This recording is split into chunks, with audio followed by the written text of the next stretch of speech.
계신 우리 여러분들의 그 교과서에 실릴 것 같아요, 저는. 그래서 우리의 조상들이 이렇게 부정선거를 알리는데 몸과 마음을 바쳐 그 부정을 알려내었다라고 우리 망천하에 선포해야 되지 않겠습니까? 네, 저도 오늘 그런 희망을 가지고 나왔습니다. 우리 집에 있는 어린아이들이 초등학교, 제가 아시죠? 5명의 자녀가, 막내가 초등학교 2학년, 4학년, 6학년 이렇게 순서대로 있는데, 아이들이 엄마 토요일은 집에 같이 있어, 오늘 어디가? 또 물어서 4.15 부정선거에 대해서 이야기를 해줬더니 얼른 다녀오라고 했습니다. 자, 우리 아이들이 살아갈 대한민국, 우리가 오늘 하루 잘 먹고 잘 사는 것보다 이 시간 이 자리에 모여서 자유민주주의를 지켜내는 일이 더 소중할 것 같습니다. 우리 동의하시는 분 박수와 함성 부탁드리겠습니다. 네, 반갑습니다. 저는 전국 학부모단체연합 대표 김수진입니다. 반갑습니다. 날이 너무 뜨거워서 이 자리에 앉아 계신 분들께 참 제가 개인적으로 너무나 죄송한 마음이 듭니다. 하지만 이 자리가 대한민국을 지켜내는 정말 중요한 자리가 될 것입니다. 우리 옆자리에 계신 분들께 서로 알던 모르던 우리 잘 오셨다고 한번 격려와 응원의 인사 한번 부탁드리겠습니다. 네, 잘 오셨습니다. 당신이 애국자입니다. 네, 당신이 대한민국을 지키는 정말 애국자입니다. 네, 이런 말 한마디의 격려와 응원이 대한민국을 다시 한번 살리는 계기가 될 것입니다. 우리 이번 순서는 4.15 부정선거 국민투쟁본부의 대표님 올라오시겠습니다. 누구시죠? 네, 우리 민경우 대표님 모시고 기조연설 들어보도록 하겠습니다. 큰 박수로 함께 해주십시오. 네, 반갑습니다. 네, 감사합니다. 예, 날씨는 여전히 뜨겁고, 예, 감사합니다. 예, 날씨는 여전히 뜨겁습니다. 여러분 정말 감사합니다. 경양 각지에서 오늘 이 집회를 또 보기 위해서 참석하고 또 서로를 격려하기 위해서 오신 여러분들 정말 반갑습니다. 옆에 계신 분들께 잘 오셨습니다. 감사합니다. 인사 한번 해주십시오. 네, 우리 이 자리가 우리의 동지애를 서로 밝히는 또 4.15 부정선거의 진상을 규명하자 하는 그 의지를 서로 나누고 또 새로운 소식을 듣는 좋은 자리가 됐습니다. 또 여기 나와주신 애국 유튜버 여러분, 오늘은 유튜버들이 더 많이 오신 것 같네요. 이분들을 위해서도 큰 박수 부탁드리겠습니다. 제가 전에 한번 말씀드렸죠. 음식점에 갔는데 그분이 이렇게 교계를 갸우뚱 종업원이 갸우뚱 하시더니 그러시더라고요. 유튜브에 많이 나오신 분 같은데요. 그렇게 얘기를 하셔요. 예전 같으면 텔레비전에 많이 나오셨습니다. 텔레비전 잘 보고 있습니다. 그런 얘기 할 텐데 요즘에는 유튜브에 나오는 사람이라는 인사를 듣고 있습니다. 그게 바로 무슨 소리냐 하면 이제 방송의 큰손, 방송의 영향력은 텔레비전, 공중파에서 우리 유튜버로 옮겨졌다라는 것을 반증하는 것이라고 생각하는데 여러분 어떻게 생각하시는지요? 새로운 소식부터 전해드리겠습니다. 지금 김진희 공정선거와 관련해서 애를 쓰는 단체 회장님이신데 구리시에서 그 투표지 분류기를 반출하려고 할 때 몸으로 막다가 경찰관들에게 폭행을 당해서 정신을 잃었던 분이세요. 그래서 병원으로 옮겨주셨던 그 김진희 회장님께서 오늘 오전에 저에게 연락을 주셨습니다. 벌써 몇 달째 중앙선관위, 과천에 있는 중앙선관위에서 그 사람들의 동태를 파악하고 있는데 오늘 갑자기 쓰레기를 가져고 가는 폐기물 차량이 큰 차량이 들어가서 무언가를 잔뜩 싣고 나오더랍니다. 그래서 어디로 가나 하고 따라가 봤더니 시흥대로에 있는 한 폐기물 업소로 가던데 뒤를 쫓은 사람들이 가서 뭐가 있는지 좀 보자 봤더니 이 투표용지를 잘게 파쇄한 파쇄 용지를 잔뜩 싣고 가서 그 보물상에 부려놓더라는 겁니다. 그래서 그 사진과 그 차량 또 그 고물상의 위치를 보내주셨습니다. 그래서 제가 말씀을 드렸더니 여기 앉아 계시던 서양기 목사님께서 지금 카메라를 들고 바로 그 장소로 가셨습니다. 이 사람들이 드디어 이제 폐기하고 파쇄하고 하는 작업들을 하는 것 같습니다. 그거를 각 지역에 있는 선관위 차원에서 하는 줄 알았더니 중앙선관위에서도 아마 잘게 썰어서 버려야 되는 그러한 투표용지들이 있었던 모양입니다. 이들을 우리가 감시하고 어떤 일이 있었는지를 알기 위해서 지금 체증이 필요할 것 같아요. 그래서 그 체증을 하기 위해서 민주시민들이 그곳에 모여있다, 이런 말씀 드리겠습니다. 여러분, 네덜란드라는 나라를 아십니까? 잘 아실 겁니다. 풍차로 유명한 네덜란드가 있습니다. 네덜란드는 지표면이 해수면보다 낮아서 항상 풍차를 돌려서 그 물을 빼내야 되는 그런 숙명을 갖고 있는 나라죠. 튤립이 유명한 나라이기도 합니다. 그 나라는 한번 가봤더니요, 자전거가 많습니다. 이 자동차보다 자전거가 많고 인구보다도 훨씬 자전거가 많고요. 아침에 이렇게 출퇴근하는 사람, 아침 저녁으로 출퇴근하는 사람들을 보면은 자전거로 출퇴근하는 사람들이 많아요.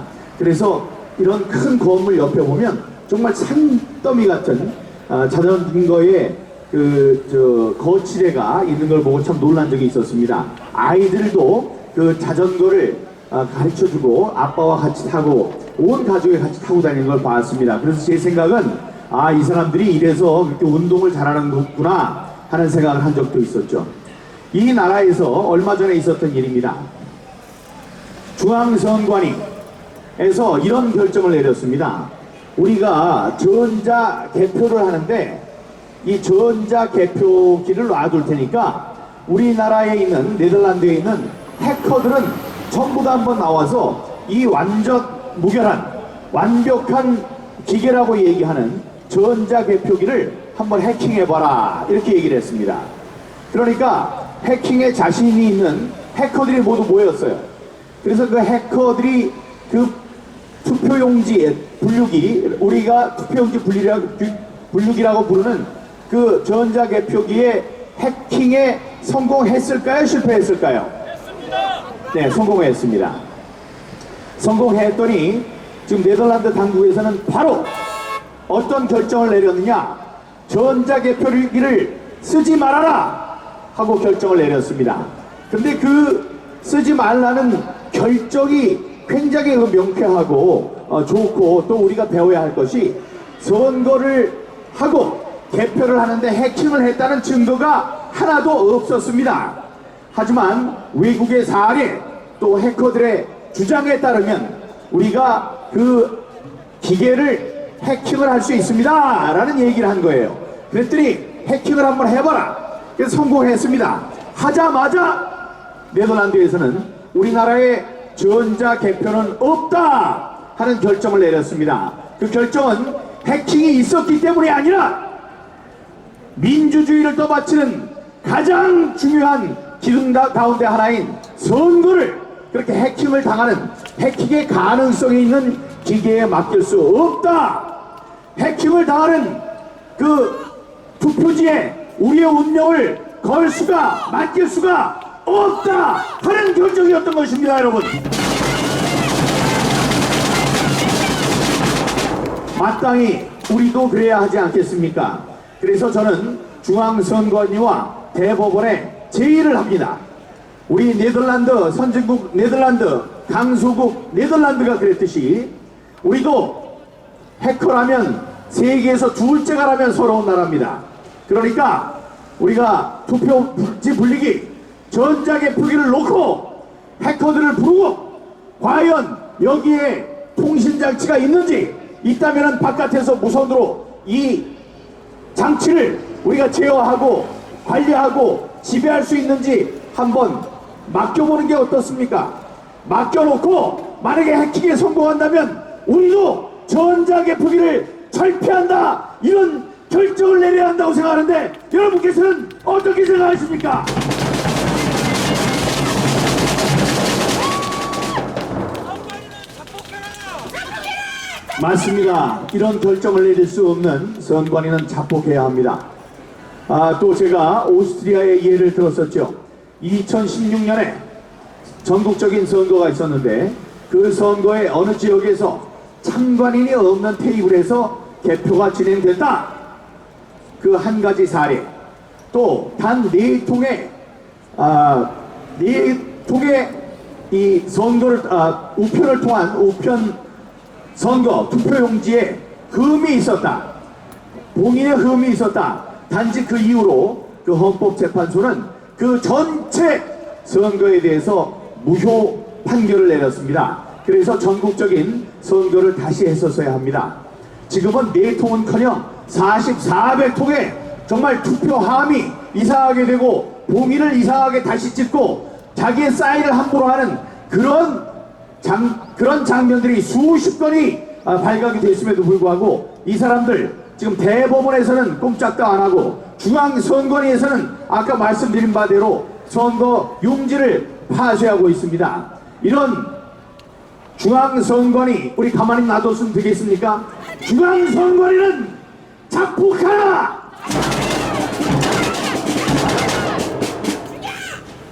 그게 불과 2016년에 있었던 일입니다. 2016년에 있었던 오스트리아의 헌법재판소의 결정에 우리 지금 대법원 판사들, 대법관들도 그의 전례를 잘 보고 그를 따르기를 바라겠습니다. 우리 네덜란드나 혹은 오스트리아보다 더 저급한 나라들이 아니지 않습니까? 나라가 아니지 않습니까? 우리 대한민국의 자존심을 걸고 우리 선거 제도를 지키기 위한 그런 거룩한 행동을 취해 주기를 바라겠습니다. 여러분, 오늘 아까 멋진 영상 보셨을 텐데 오늘부터는 우리의 시위 양상이 약간 달라집니다.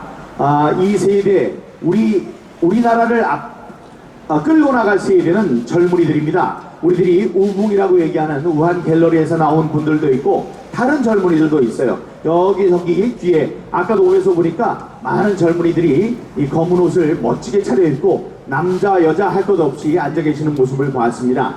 그 젊은이들이 오늘부터 코너를 진행해 나갑니다. 그 젊은이들이 나와서 그들의 재기와 총명함이 넘치는 우리 무대를 꾸며줄 때 여러분 큰 박수와 함성으로 이들에게 용기를 북돋아 주시기 바랍니다. 여러분들이 오늘 좋다고 하시면은 이게 점점 그 젊은이들이 더 많은 코너를 진행할 수 있을 것이다. 이런 말씀을 드립니다. 그렇게 해주실 수 있겠죠? 예, 그렇게 결심을 해주신 젊은이들에게 무한한 존경과 경의를 보냅니다. 여러분, 우리가 여기에 이렇게 모여 있습니다. 많은 분들이 모여 있죠. 제 머릿속에는 이곳과 또 다른 곳에 있는 많은 사람들, 이 근방에 계시는 모든 사람들은 한 곳에 모여서 우리가 뭉치면 살고 흩어지면 죽는다는 이승만 박사님, 이승만 대통령님의 말씀에 따라서 우리가 함께 모이는 모습을 보여주었으면 좋겠고, 그렇게 하기 위해서 제가 모든 지혜를 다 동원을 하겠습니다. 그런데 여기 있는 건 말고요, 혹시 제 페이스북을 보셨는지 모르겠습니다만 지금 전국 각지, 아직 제주도에서는 이런 게 있었다는 얘기는 듣지 못한 것 같아요. 혹시 저쪽 울릉도에서도 이런 일이 있다는 얘기는 듣지 못한 것 같지만, 그런 곳 빼놓고 심지어 광주까지 젊은이들이 그 거리에 모여서 서울, 부산, 인천, 광주, 대전, 대구, 안양, 수원, 포항 할 것 없이 그 많은 곳에서 젊은이들이 이 자발적으로 나서서 자기 돈을 써가면서 우리 블랙 시위를 하고 있습니다. 이제 이 부정 선거를 밝혀야 된다는 민의는 블랙 선거로 지금 들판에 들불처럼 온 한반도를 뒤덮고 있습니다. 여러분들, 우리가 속이 상할 때도 있고, 왜 우리의 얘기를 사람들은 들어주지 않는가, 왜 우리의 이야기를 믿어주지 않는가, 이런 생각에 속상해 하시는 분들이 계시는 걸 알고 있습니다. 하지만 온 나라가 그렇게 젊은이들, 또 블랙 시위, 이런 들불처럼 퍼지는 저는 이거를 민주화 운동이라고 이야기하고 싶은데요. 독재가 있어서는 안 된다, 그런 마음으로 전국으로 지금 블랙 시위가 퍼지고 있다는 그런 말씀을 드리겠습니다. 여러분, 지난 세월호 사건은 가슴 아픈 일입니다. 가슴 아픈 일이에요. 혹시 우리 어른들이 좀 살피기를 덜 살펴서 어린 학생들이 많이 목숨을 잃었습니다. 그건 굉장히 통탄하고 가슴 아픈 일입니다. 하지만 그 일을 박근혜 대통령이 일부러 꾸몄다느니 아니면 정권을 잡기 위해서 그 어느 세력이 됐던 그 젊은 학생들의 어린 학생들의 죽음을 이용해서는 안 된다고 생각합니다. 그런데 그들을 추모하는 상징이 있죠. 그 노란 리본은 처음에는 자 돌아오십시오. 그 젊은이들이여 어린 아이들이여 어린 학생들아 이제 그 바다에서 얼른 돌아오렴 해서 생존자가 있었으면 하는 입장에서 만들었던 노란 리본입니다. 여러분 노래 잘 아실 거예요. I'm coming home, I done my time. I've come to know what is and isn't mine. 뭐 이런 거 있어요. 그런 Tie a Yellow Ribbon Around the Old Oak Tree라는 노래가 있는데 그 노래는 퓰리처 상을 받은 노래입니다. 3년간의 복역을 끝내고 집으로 돌아가는 그 한 죄수를 따라가면서 취재를 했는데 그 죄수가 안절부절 못했습니다. 그래서 왜 그러냐고 그랬더니 3년의 그 형기를 마치고 집으로 돌아갈 때 내가 편지를 썼다. 여자친구한테 편지를 썼다. 내가 죄를 짓고 죄값을 치렀는데 이제 집으로 돌아간다. 집으로 돌아가는데 아직도 당신이 나를 사랑한다면은 우리 마을 입구에 있는 그 오크트리 참나무에 노란 리본 하나만 내줘라. 그러면 당신이 나를 받아들이는 것으로 알고 내가 버스에서 내리겠다. 이렇게 얘기를 했습니다. 그러면서 안절부절은 하지 못했어요. 근데 그런 얘기를 거기 버스에 있는 모든 사람이 듣게 됐었죠. 그런데 잠시 후에 버스 안에 큰 화로가 터졌습니다. 뭐냐면 그 참나무에 수백 개의 노란 리본이 쳐져 있는 걸 보았기 때문이죠. 그게 이제 기사로 나와서 퓰리처 상을 받았는데 그 이후로 노란색은 집으로 돌아오라 이런 표상이 됐습니다. 그런 심볼이 됐죠. 그래서 걸프전이 있을 때도 집 앞에 있는 마을에 있는 모든 나무에는 모든 사람들이 노란 리본을 걸었었습니다. 자, 여기까지는 좋은 얘기입니다. 그런데 그 세월호가 다 끝난 이후에도 이 좌파들은 이 가슴에도 그렇고요, 차에도 그렇고 그 노란 리본을 달기 시작했습니다. 그래서 우리는 그걸 달고 싶어도 달 수가 없어요. 왜냐? 그건 내가 좌파입니다 하는 상징이 되기 때문입니다. 그걸 항상 저는 가슴 아프게 생각했었습니다. 자, 그거를 대체할 수 있는 우리 우파들의 상징이 없을까 항상 고민을 했습니다만은 여러분들 이렇게 블랙 시위로 검은 옷을 입고 검은 마스크 끼고 혹은 검은 모자를 쓰고 검은 우산을 이렇게 받치고 있습니다. 우리 예쁜 이 검은 우산을 마스코트로 만들어서 혹은 브로치로 우리가 달 수 있고 우리가 이 불의한 세력에 저항의 표시로 우리 우산을 달자는 캠페인을 벌일까 하는데 여러분 생각 어떠십니까?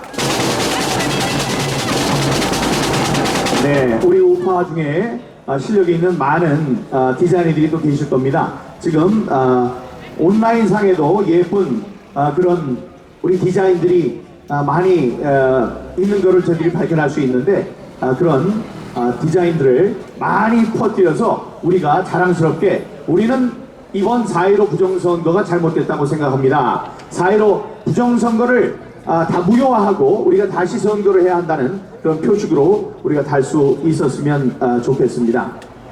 여러분 지난 일주일 동안도 또 열심히 살아오시고 열심히 4.15 부정선거에 대해서 이제 애쓰셨을 거예요.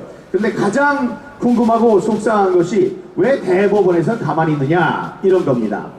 지난 20대 선거 총선은 지난 2016년에 있었습니다. 그때는 부정선거가 없었습니다. 없었다는 증거는 어디에 있느냐?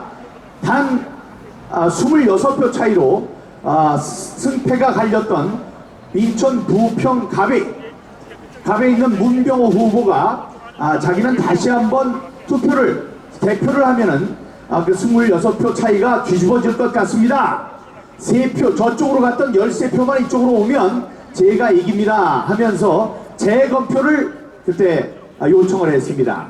그 요청을 했을 때 정유섭 의원이 걱정이 됐어요. 걱정이 돼서 중앙선관위에 물어봤습니다.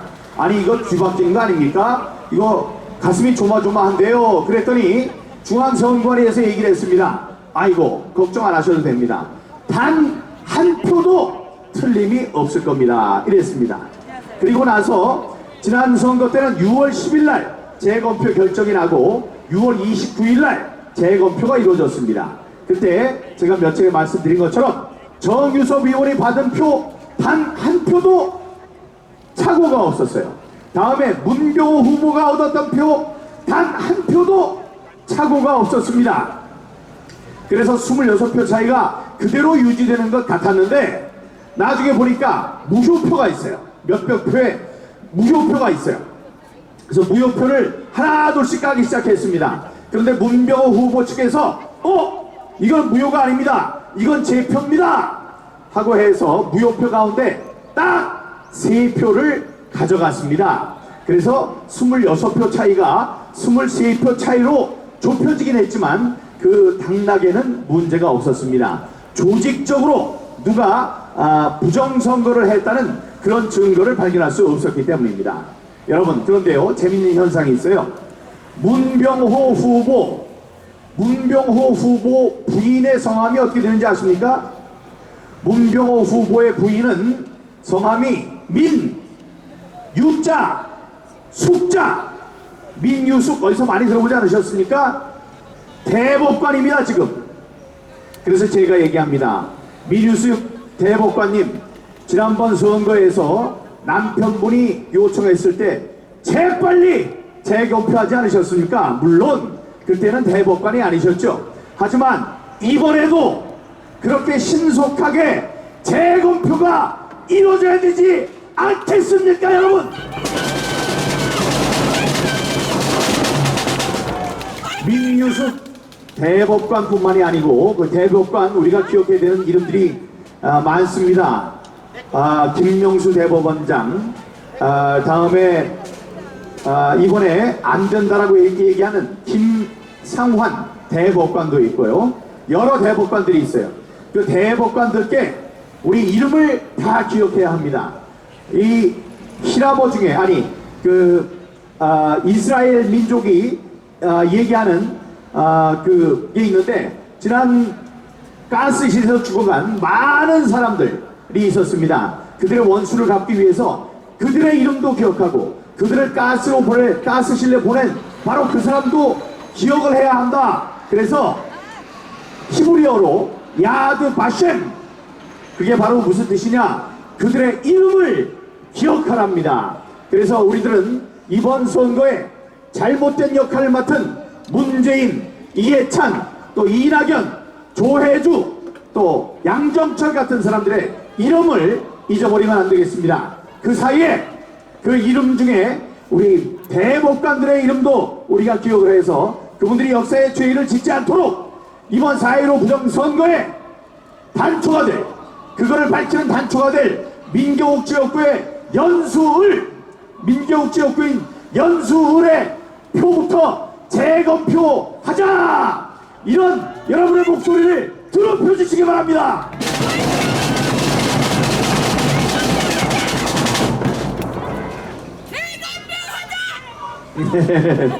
재검표해야 됩니다.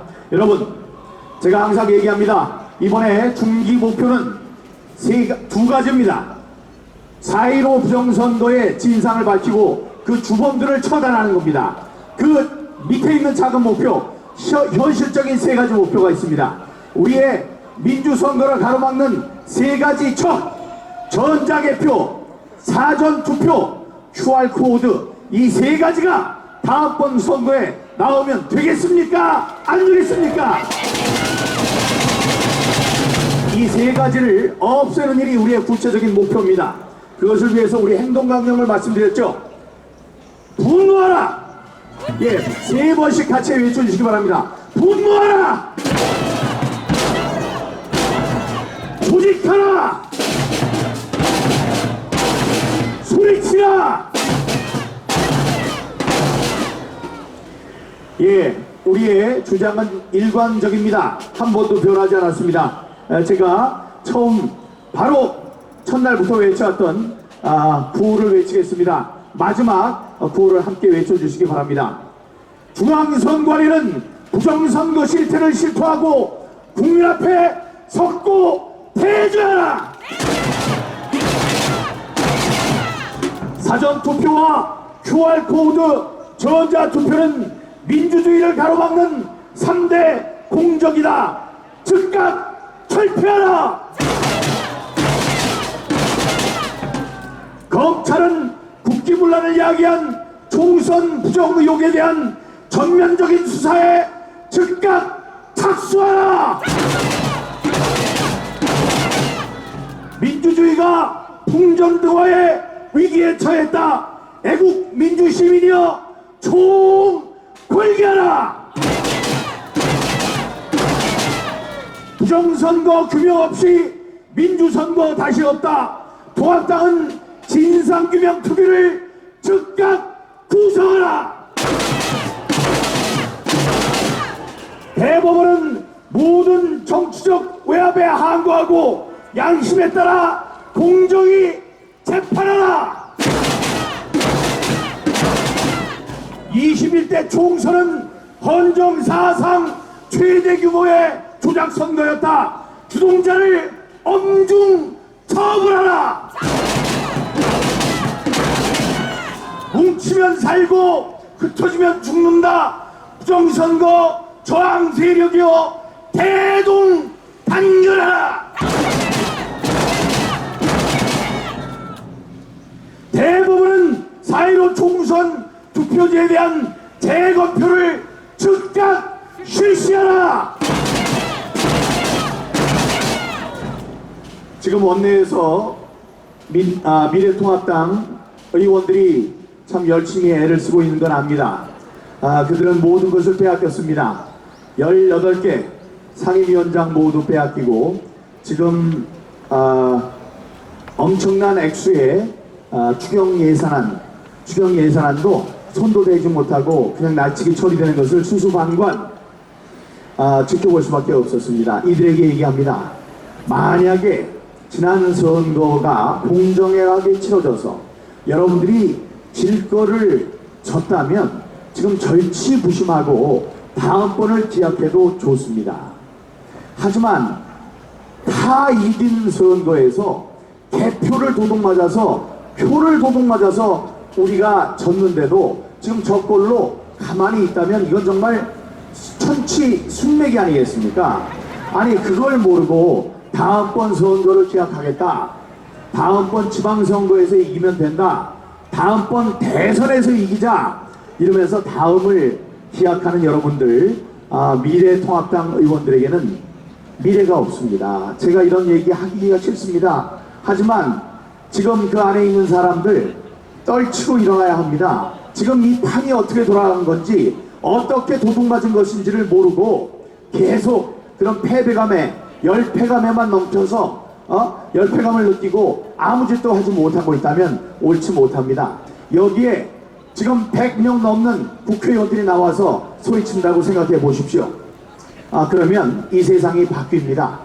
그런데 그 국회의원들께 우리 야당, 진정한 야당이라면 제1야당 국회의원들이 4.15 부정선거를 파헤치기 위해서 할 수 있는 일들이 있습니다.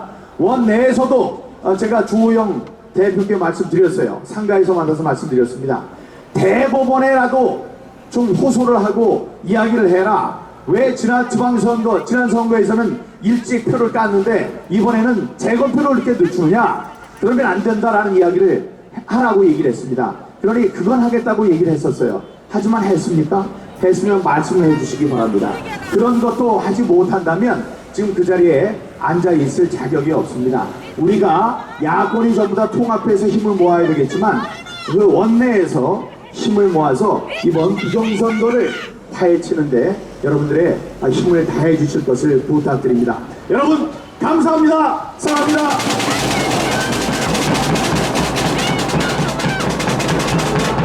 우리는 모두 대한민국의 자유를 지키기 위해서 이 자리에 나왔습니다. 올해도 뜨겁고 해야 할 일도 많은 주말이지만 대한민국의 자유가 우리의 개인의 생활보다 더 중요하지 않습니까? 나라가 없다면 국민이 무슨 소용이 있겠습니까? 나라가 없다면 우리 자녀들이 어떻게 자라날 수 있겠습니까? 자유민주주의 지켜내자! 우리 국민들이 지켜내자!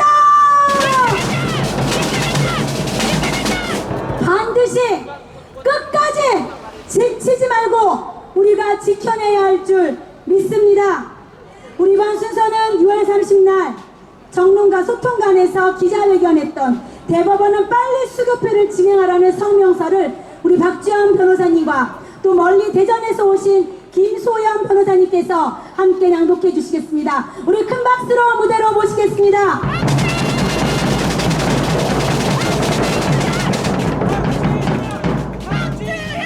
네, 반갑습니다. 박주현입니다. 반갑습니다. 김소연입니다. 네,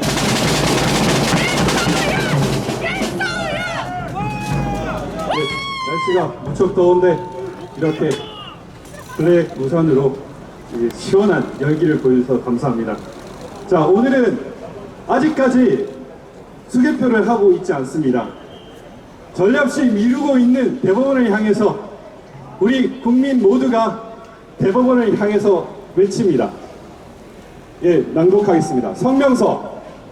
대법원은 즉시 수개표를 실시하고 선거 소송 절차를 이행하라.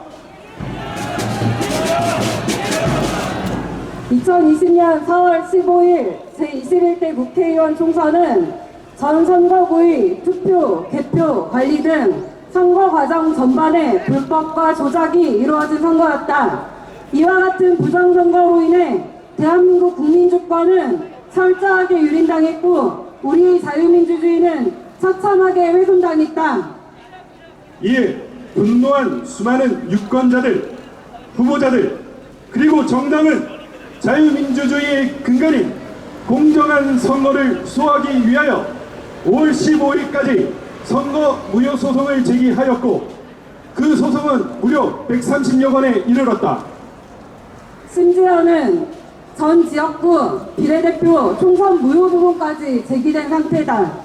전례 없는 선거 무효소송 범위나 원고의 규모는 대한민국 국민들이 불법 조작 선거에 분노하고 있으며 4.15 총선의 총체적인 불법과 부정에 관하여 진실을 밝혀줄 것을 최후의 보루인 사법부에 절교하듯 도소하고 있음을 의미한다. 그러나 국민들이 절박하고 비장한 심정으로 자유민주주의를 수호하기 위하여 선거 무효 소송을 제기한 것과는 달리 소송의 당사자인 선거관리위원회는 답변서 제출을 지연하고 있고 대법원은 이에 발맞춰 재판 절차를 진행조차 하고 있지 않다. 이에 대하여 다음과 같은 점에서 대한민국 국민들과 소송 대리인단은 대법원의 선거 무효 소송 심리에 관하여 깊은 우려를 표하지 않을 수가 없다. 하나, 공직선거법 제225조는 선거소송을 접수받은 대법원의 소제기일로부터 180일 이내에 선고하도록 규정하고 있다. 위 법률을 고려하여 그간의 선거소송은 선거일로부터 2달여 시간 이내에 조속히 수개표 결정을 하였으나 대법원은 이번 선거소송들에 관하여 위 기간이 이미 경과한 6월 말까지 아무런 절차 진행을 하지 않고 있다. 대법원은 선거관리위원회의 소송 지연과 회피에 조력하기 위해 선거소송 절차를 진행하지 않는 것인가?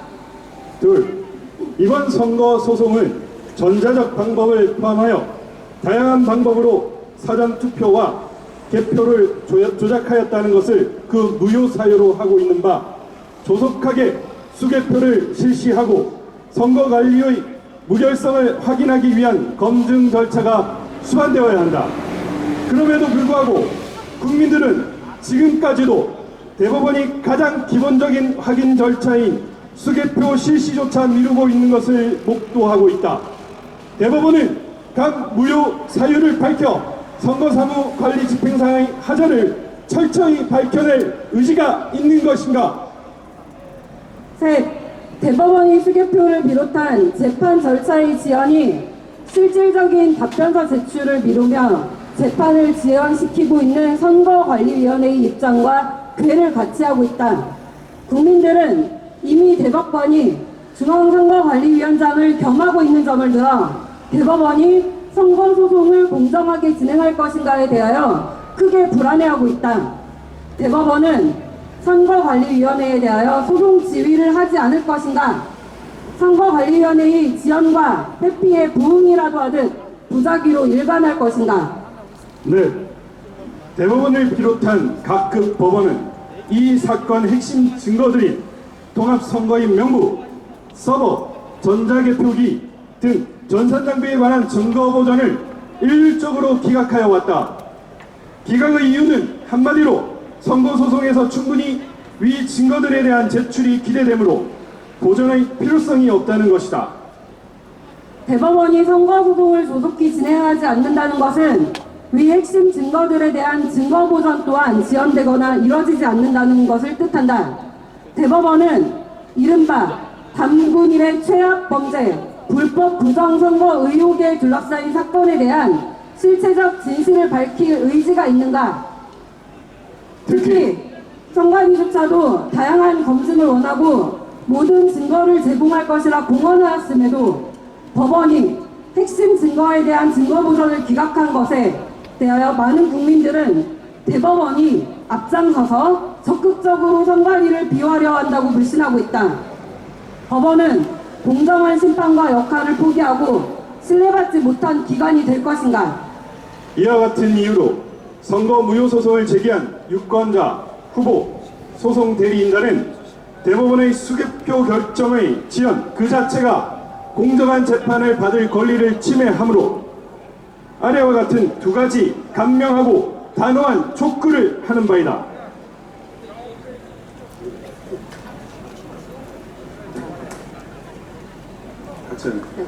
대법원은 4.15 총선 선거 무효 소송에 관한 수개표를 즉시 실시하라!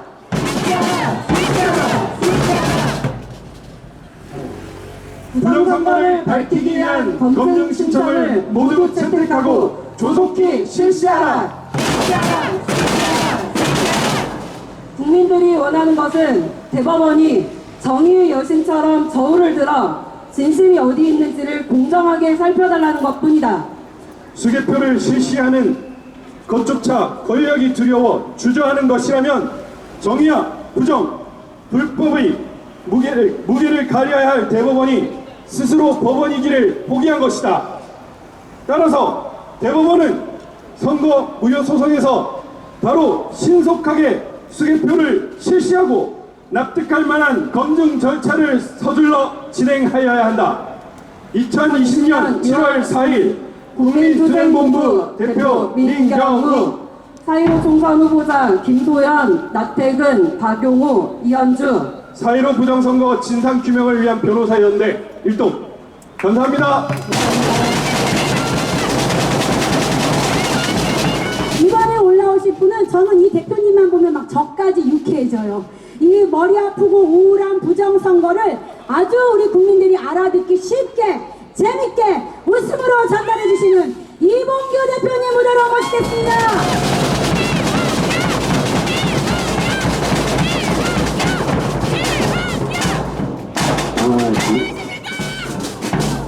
이렇게 또 디스를 하시네. 이 웃을 때가 아닌데. 그만해라. 이렇게 오늘 그래도 조금 햇빛이 들때서 조금 낫네요. 네. 여러분들 이게 우리가 중요한 거는 아까 뭐 민경우 의원도 얘기했고 두 젊은 변호사도 얘기 증거는 뭐 더 필요합니까? 증거 필요 없어요. 너무 많이 나왔어요. 지금 증거 충분하고 오늘 아까 민경우 의원 제보했는데 저도 그걸 제보를 받았거든요. 사진을 받았습니다. 투표 중앙선관위에서 투표지를 싣고 그거를 파쇄를 했는지 뭐였는지 하여튼 팥의 종이도 나왔어요. 파쇄된 사진도. 그리고 고물상으로 갔어요. 오늘입니다. 오늘 현재. 오늘 한 지금 2-3시간 전에. 아니 이런 짓들을 왜 벌릴까요? 왜 벌릴까요? 그래도 법으로 해결을 할 수 있는 나라입니까? 그게 지금 민주주의입니까? 민주주의 무너졌어요. 저들은 왜 그랬겠습니까? 이번 부정선거를 민경호 의원 지역구 하나를 노리고 했을까요?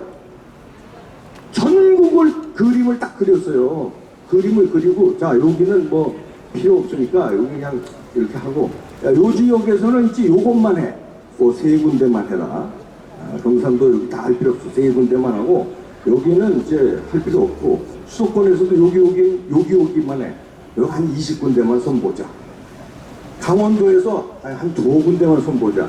춘천 하나 손보고 또 강릉 쪽 하나 손보자. 뭐 이렇게 하지 않았을까요? 제가 만약에 부정선거를 해체했다면 180석에 맞게 그림을 그리고 서버에다가 어떤 장치를 할 거 아닙니까? 소스 코드를 열어주면요. 아니 북한에서 들어와도 되고 중국에서 들어와도 돼요. 양정철이가 왜 2019년 7월에 왜 중국 가서 빅데이터 협약을 합니까? 그 빅데이터를 선거에 활용했다고 자기 입으로 슬퍼했어요. 그래놓고 선거 압승하고 도망갔습니다. 지금 어디 있는 거예요? 우리가 이렇게 양정철이 나와라, 양정철이 조혜주 나와라 하는데 둘 다 숨어 있어요. 왜 숨어 있겠습니까? 자기가 안 했으면 너 이봉기 이 새끼야 너 나와, 너 깜빵가 저 고발 숱하게 했을 거예요. 제가 매일 얘기하는데 양정철이 나와. 명예훼손으로 고발할 수 있고요. 저를 허위사실 유포로 고발할 수 있습니다. 왜냐하면 부정선거 자기가 정책이 아닌데 안 했는데 이봉규가 왜 너 허위사실 유포해서 내 명예훼손 그 2가지로 걸려요. 제가 명예훼손죄 그 다음에 허위사실 유포죄. 저 깜빵은 오래 살아야 돼요. 조용하잖아요. 저 하나 걸린 건 딱 하나예요. 사전선거가 부정선거 위험이 있으니 여러분들 방송에서 제가 그랬어요. 본투표 하시라. 사전선거 하실 분, 피치 못하실 분은 할 수 없지만 사전선거하고 본투표 날 시간이 되시는 분은 이왕이면 본투표하라. 이게 제가 선거법에 걸렸어요. 자유선거 방해죄랍니다. 그래서 그 선거법에 선관위에서 고발을 해서 선관위 조사도 받았고요.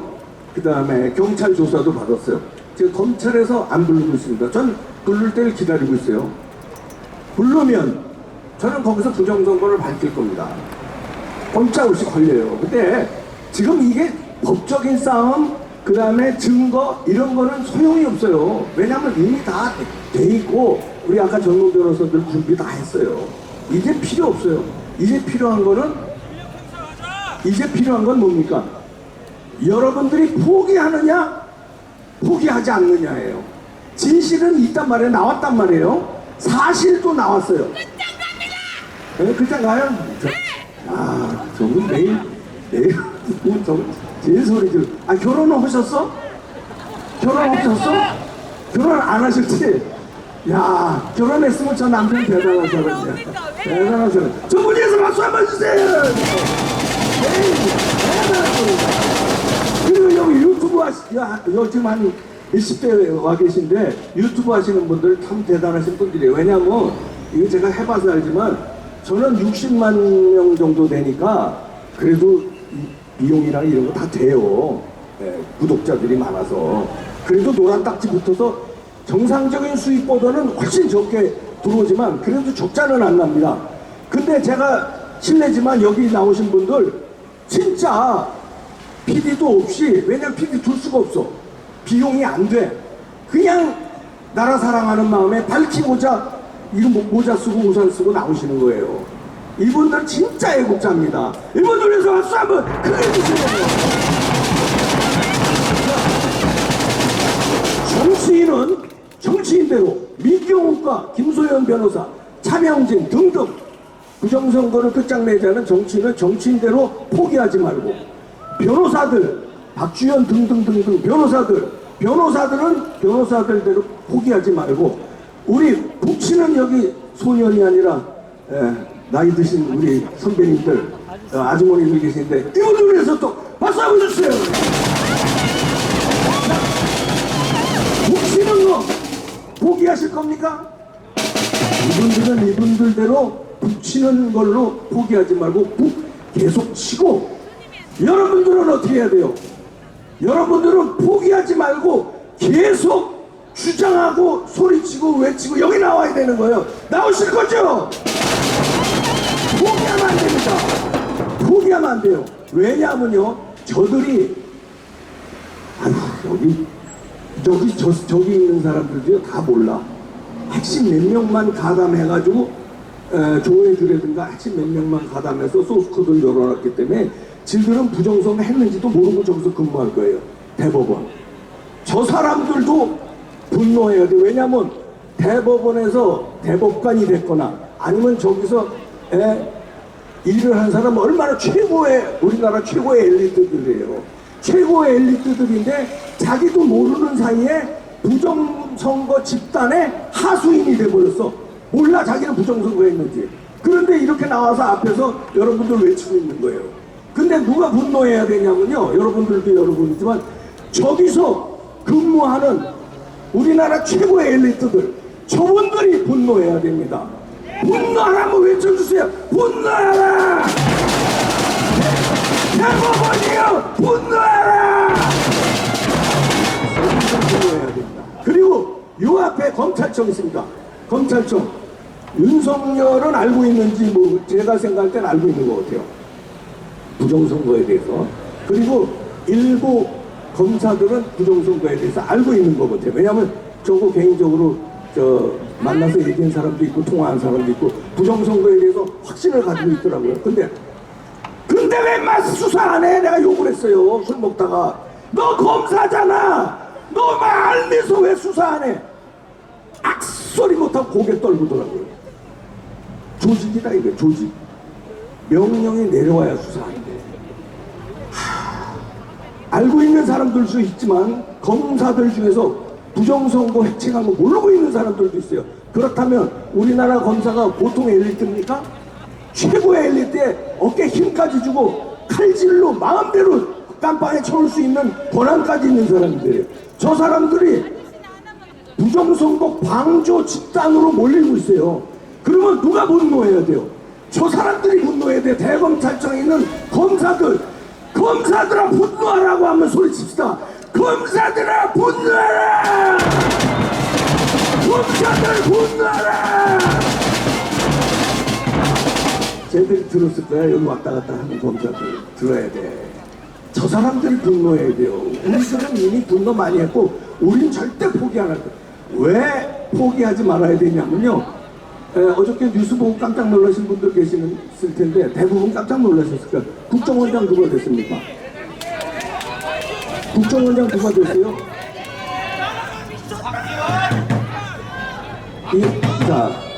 이게 굉장히 심각한 얘기인데요.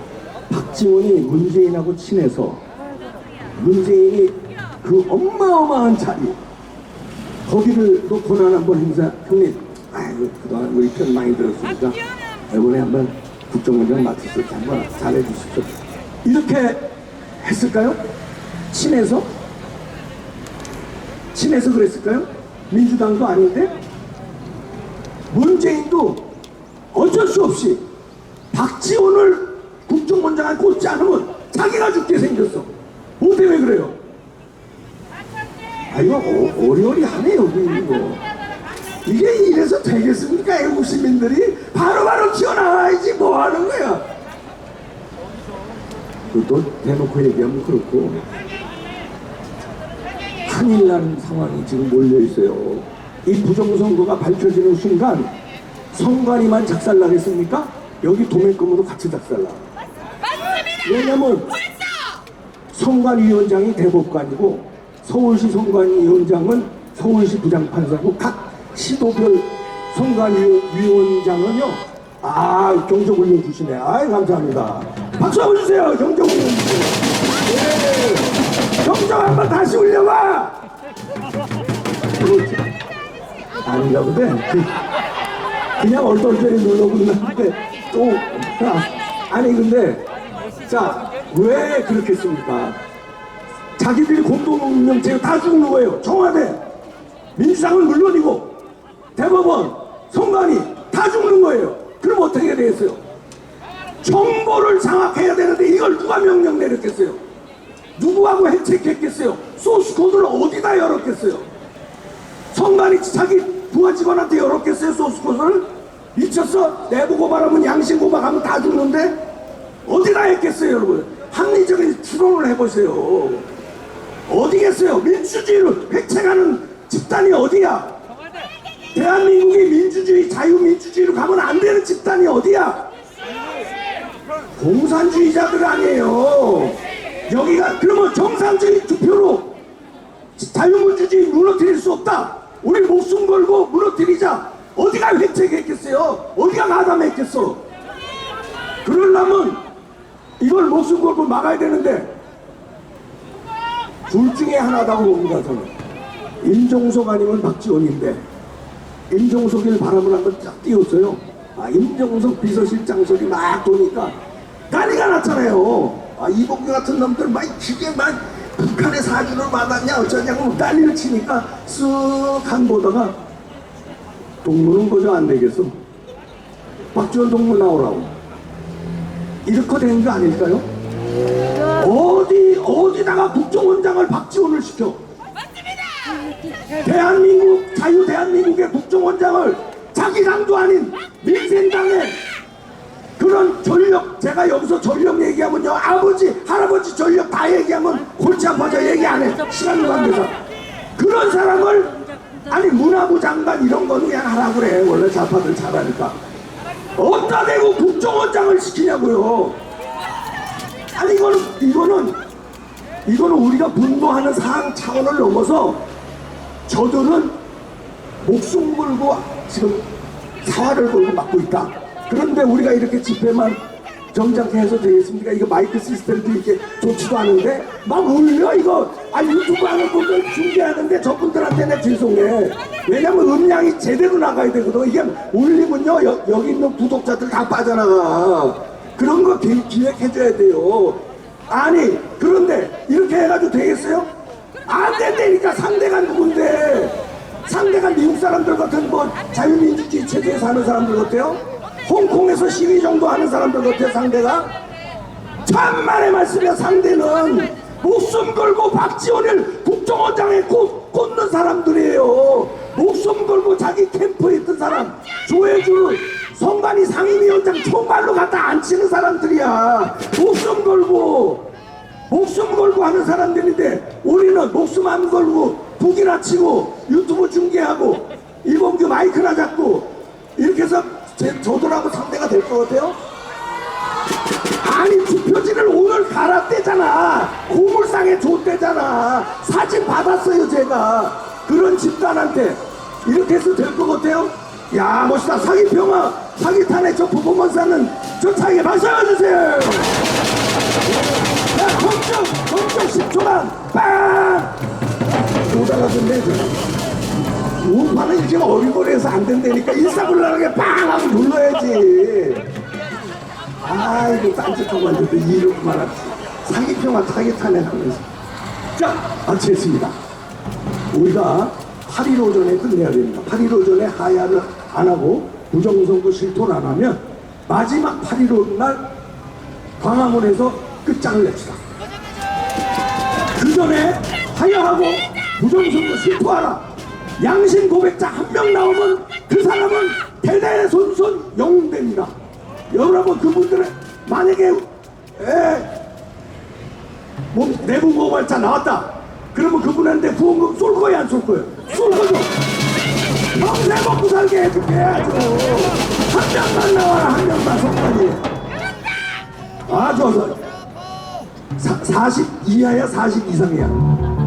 40 이하지. 자 40살 이하 40살 이하 여자들만 외칩니다. 분노하라. 외칩시다. 분노하라. 야, 이 40살 이하 여자들이 이렇게 안 나오나? 40살 이상은 나왔나 그러면? 오케이. 자, 여자들 말입니다. 40살 이상 여자들만 분노하라! 5학년, 6학년들이 더 많이 나왔더라. 40살이고 나발이고 필요 없어. 할머니, 할아버지고 애들이고 다 여자들만 분노하라! 분노하라! 자, 남자들 갑시다. 남자들 결혼한 사람만 합시다. 결혼한 사람. 야, 옛날에는 결혼 안 했으면 상처도 못 써. 다 결혼한 사람들만 우선 남자들 분노하라! 우리나라 남자들인데요. 집에서 쪽을 못 쓰니까 당신 왜 그 쓸데없이 토요일날 거기 나가서 그러고 앉았어 이러고 이게 쟤들 무슨 소리들 봐. 다시 이렇게 해서 되겠어요? 자, 결혼한 남자들만 분노하라! 집에 가서도 좀 이렇게 싸워라 좀. 아이고. 자, 결혼 안 한 놈들 상투 안 썼어? 이 덕거머리 총각들. 자, 그러나 총각이고 어딨어? 총각이 대한민국을 지켜야지. 당신들이 주인공이야. 당신들이 더 살아갈 나라예요. 당신들이 결혼하고 아들 딸 낳고. 근데 공산주의로 살아갈 거예요? 진짜 분노할 사람들은 결혼하는 남자 총각들이에요. 자, 갑시다. 분노하라! 분노하라! 이게 결혼하기 틀렸다. 이따오래 해가지고 무슨 결혼을 하냐. 이래가지고 자, 나라도 못 지키면서 무슨 결혼을 하냐. 다시 한번 증일선에서 결혼하는 남자들 분노하라! 네, 모두 다 깔끔하게 두 번만 외치고 물러갑니다. 분노하라고 포기하지 않는다. 네. 전부 차에 계시는 분까지 다 분노하라! 저는 포기하지 않을 겁니다. 저는 여기 있는 사람들 전부 포기하지 맙시다. 포기하자마는 진실과 사실이 있기 때문에 반드시 이깁니다. 이거는 뭐 규명된 거예요. 사실이 있는데 안 이기면 안 되는 거야. 포기하지 않습니다. 포기하지 않는다. 포기하지 않는다. 나를 지켜라.